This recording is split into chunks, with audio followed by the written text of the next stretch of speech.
Beralih ke cabang olahraga lain, saudara. Sebanyak 32 atlet panahan dari berbagai penjuru tanah air mengikuti seleksi nasional. Para atlet yang terpilih akan masuk ke pemusatan latihan nasional untuk persiapan SEA Games 2025. PP Perpani menggelar seleksi nasional tahap 2 cabang olahraga panahan di Super Soccer Arena Kudus, Jawa Tengah. Seleksi ini diikuti 32 atlet panahan dari berbagai daerah di Indonesia. Tampak perwakilan Indonesia pada Olimpiade 2024 Paris, seperti Arif Dwi Pangestu, Reza Oktavia, Syifa Nur Afifa Kamal, dan Diananda Hoirunisa juga mengikuti seleknas tahap 2 ini.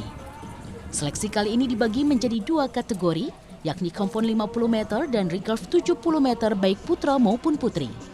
Ikut PON 3 medali emas PON, terus Olimpiade itu peringkat 5, terus Asian Games yang di Cina itu dapat perunggu.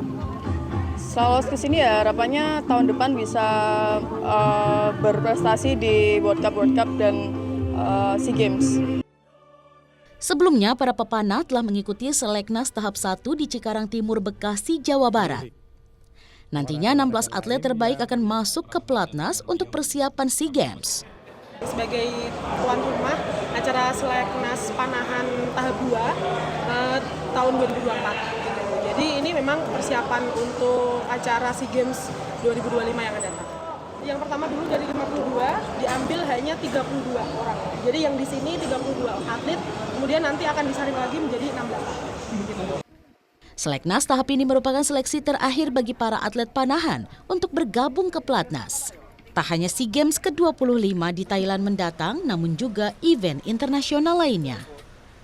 Iwan Miftahudin, Kudus, Jawa Tengah.